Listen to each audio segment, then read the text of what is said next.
नमस्कार दोस्तों, स्वागत है आप सभी का हमारे अपने ओजस गोट फार्म मध्य प्रदेश में। जैसा कि आप लोग जानते हैं, जो बकरी पालक हमसे जुड़े हुए हैं उनकी जो इंक्वायरीज आती है, वो जो प्रॉब्लम फेस करते हैं बकरी पालन में, उन प्रॉब्लम्स उन टॉपिक के ऊपर हम वीडियोस बनाते हैं। उसी तरह हमारे एक बकरी पालक है जिन्होंने डिमांड किया था कि सर बकरा बकरी में किसी तरह की बीमारी होती है जिससे कि हम डायग्नोसिस कर लेते हैं, मतलब समझ लेते हैं तो उसका इलाज कर देते हैं। पर ऐसे में कुछ बीमारियां ऐसी होती है जिससे कि बकरी को अंदरूनी दर्द, शरीर में कहीं दर्द होता है अंदर तो हमें पता नहीं चलता है, वैसे में बकरा बकरी खाना पीना छोड़ देता है। अगर उस शरीर में कहीं पर सूजन आ जाती है, कहीं इंटरनल चोट लग जाती है जो दिखती नहीं है, तो उसका इलाज कैसे करें। तो आज की वीडियो में मैं ऐसा शानदार 2 इंजेक्शन बताने वाला हूं जिससे कि आप बकरा बकरी के दर्द, सूजन और बुखार का एक साथ इलाज कर सकते हैं। और आज की वीडियो में जो इंजेक्शन मैं आपको बताने वाला हूं वो आपके क्षेत्र में जो भी मेडिकल है वहां पर बहुत इजीली मिल जाएगा, जिससे कि आप बहुत इजी वे में उस इंजेक्शन को लेकर अपने बकरा बकरी का इलाज कर सकते हैं। इसके अलावा मैं आपको बता दूं कि बकरा बकरी के बुखार के लिए तो बहुत सारे इंजेक्शन आते हैं, पर बुखार, दर्द, सूजन जो तीनों बीमारियों को एक साथ ठीक कर दे, क्योंकि तीनों चीजें जब ठीक होगी तो ही बकरा बकरी खाना पीना शुरू करेगा, स्वस्थ नजर आएगा। अगर आपने बुखार का इलाज कर दिया, दर्द और सूजन का इलाज नहीं किया, जो कि हम देख नहीं सकते, तो वैसे में भी आपका बकरा बकरी स्वस्थ नहीं रहेगा, मतलब खाना पीना नहीं करेगा। तो ऐसे में जो इंजेक्शन की हम बात कर रहे हैं उसमें हमें लेना है मेलोनेक्स प्लस। आप देख सकते हैं स्क्रीन पर, बहुत ही पावरफुल इंजेक्शन है। बहुत ज़्यादा बकरी पालक है जो इस इंजेक्शन को यूज़ करते हैं और जानते भी हैं, और कुछ बकरी पालकों को जानकारी के अभाव की वजह से वो मेग्लूडाइन ले आते हैं, इसके अलावा पोट्रियो ले आते हैं। ये ऐसे इंजेक्शन है जो कि बहुत कम मिलते हैं, प्लस वो ज़्यादा ऑयली होते हैं कंपेयर टू मेलोनेक्स प्लस, तो उसमें बकरा बकरी को बहुत ज़्यादा प्रॉब्लम होती है। मेलोनेक्स प्लस एक ऐसा इंजेक्शन है जो कि ऑयली तो होता है, मतलब बकरा बकरी जब लगाते हैं तो जलन होती है, बकरा बकरी को इचिंग होती है, जिसकी वजह से वो चिल्लाता भी है, पर उतनी ज़्यादा नहीं होती जितने की बाकी इंजेक्शनों में होती है। तो क्यों ना हम मेलोनेक्स प्लस यूज़ करें। तो मेलोनेक्स प्लस जो इंजेक्शन है इसमें 2 तरह के सॉल्ट आते हैं, आप देख सकते हैं। पहला जो है मेलोक्सिकैम है और दूसरा पैरासीटामोल है। 2 तरह के सॉल्ट है, बहुत ज़्यादा पावरफुल है। और जैसा कि आप देख रहे हैं मेलोनेक्स प्लस मेरे हाथ में रखा हुआ है, इसका मतलब हम लोग हमारे अपने फार्म में भी यही यूज़ करते हैं। और जैसा कि आप जानते हैं हम खुद भी बकरी पालक हैं, जो इंजेक्शंस, जो बोलर, जो भी इलाज हमारे फार्म में यूज़ करते हैं और जिसका रिजल्ट बेहतर मिलता है वही आप तक पहुंचाते हैं। अगर इसकी डोज के बारे में हम बात करें तो 12 किलो से लेकर 15 किलो के बीच का अगर आपका बकरा बकरी है तो आपको 1 ml लगाना है, और यही डोज हम भी फॉलो करते हैं। अगर वो 15 किलो से लेकर 30 किलो के बीच का है तो आप 1.5 ml से लेकर 2 ml तक लगा सकते हैं। वैसे आप उसको डबल कर लें अगर आपका बकरा बकरी ज़्यादा वजन का है तो। यही डोज आपको यूज़ करना है जिससे कि आपके बकरा बकरी में इंस्टेंट रिजल्ट मिलेगा।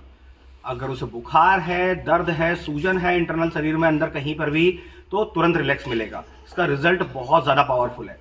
और इसके साथ में हमको दूसरा इंजेक्शन यूज़ करना है जो कि हमें एंटीबायोटिक यूज़ करना है। एंटीबायोटिक के बारे में अगर हम बात करें तो हमें फोर्टिविर यूज़ करना है। आप देख सकते हैं इसका जो सॉल्ट है वो है इंडोफ्लॉक्सासिन। वैसे तो एंटीबायोटिक में बकरी पालक कई तरह के एंटीबायोटिक यूज़ करते हैं, जैसे इंटासेट टेजो हो जाता है, या उसके ऊपर भी बड़े बड़े बहुत ज़्यादा एंटीबायोटिक्स आते हैं, टाइलोसिन आता है। तो ऐसे एंटीबायोटिक आप यूज़ ना करें। अब जितना ज़्यादा हैवी एंटीबायोटिक यूज़ करेंगे उतना ज़्यादा बकरा बकरी परेशान रहेगा, क्योंकि एंटीबायोटिक से ही बकरा बकरी में जो पाचक जीवाणु होते हैं जिन्हें माइक्रोफ्लोरा कहा जाता है उनका नुकसान होता है।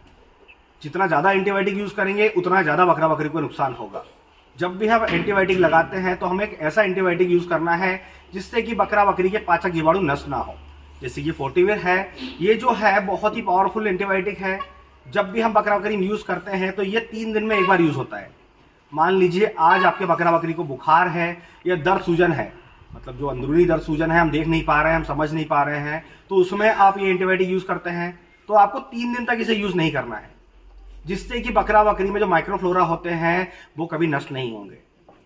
बहुत सारे ऐसे एंटीबायोटिक है जो डेली बेसिस पे यूज़ होते हैं, जिसकी वजह से बकरा बकरी के माइक्रोफ्लोरा खत्म हो जाते हैं, जो पाचक जीवाणु होते हैं, और उसके बाद बकरा बकरी ठीक तो हो जाता है, उसका बुखार ठीक हो जाएगा, लेकिन वो कमज़ोर होने लगेगा, मतलब वो खाएगा तो डाइजेस्ट नहीं कर पाएगा। तो ऐसे में आपको एंटीबायोटिक का सही चयन करना बहुत ज़रूरी है। तो यह जो एंटीबायोटिक है इंडोफ्लॉक्सासिन, इसका सॉल्ट है, हम लंबे समय से इसे इस्तेमाल करते आए हैं। अगर आपके बकरा बकरी में कैसा भी बुखार है, मतलब अगर उसका बुखार 107, 108 भी है, तो भी आप इस एंटीबायोटिक को यूज़ करें, जिससे कि आप देखेंगे आपके बकरा बकरी को इंस्टेंट रिलीफ मिलेगा। अगर इसके डोज के बारे में हम बात करें तो इसका डोज भी आपको सेम मेलोनेक्स प्लस का डोज लेना है। अगर 12 किलो से लेकर 15 किलो का बकरा बकरी है तो आप 1 ml लगाएं। वहीं अगर 15 किलो से लेकर 30 किलो के बीच का है तो 1.5 ml से लेकर 2 ml तक लगाएं। अगर उसके ऊपर है तो वैसा आप उसको बढ़ाते जाएं। तो यह जो एंटीबायोटिक है इसका आपको खास ध्यान रखना है कि 3 दिन में एक बार यूज करना है, फिर चाहे आप सुबह करें या शाम को करें। तो दोस्तों यह जो 2 इंजेक्शन है बहुत ही ज्यादा पावरफुल है, रिजल्ट ओरिएंटेड है। इसके बाद जो है आजमाए हुए हैं, हम हमारे अपने फार्म में लंबे समय से दोनों इंजेक्शन को यूज कर रहे हैं। इसके अलावा भी हमने बुखार का देसी इलाज बताया हुआ है चैनल पर, आप जाकर देख सकते हैं, पर वो सिर्फ बुखार के लिए है। जैसा कि मैंने आपको बताया कि बकरा बकरी का बुखार तो आप किसी भी इंजेक्शन से उतार लेंगे, पर अगर इंटरनल अंदरूनी दर्द सूजन है तो वो ठीक नहीं कर पाएंगे। तो वैसे में आपको ये दोनों इंजेक्शन यूज करने हैं। तो डोज मैंने आपको बता दिया। इसके अलावा आपको मैंने ये भी बताया कि इसे कब लगाना है।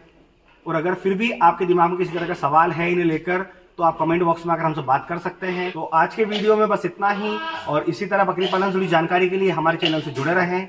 अगर अभी तक आपने हमारे चैनल को सब्सक्राइब नहीं किया है तो सब्सक्राइब कर लें, ताकि समय से बकरी पालन से जुड़ी जानकारी आपको मिलती रहे। तो फिर मिलेंगे एक नए वीडियो में नई जानकारी के साथ।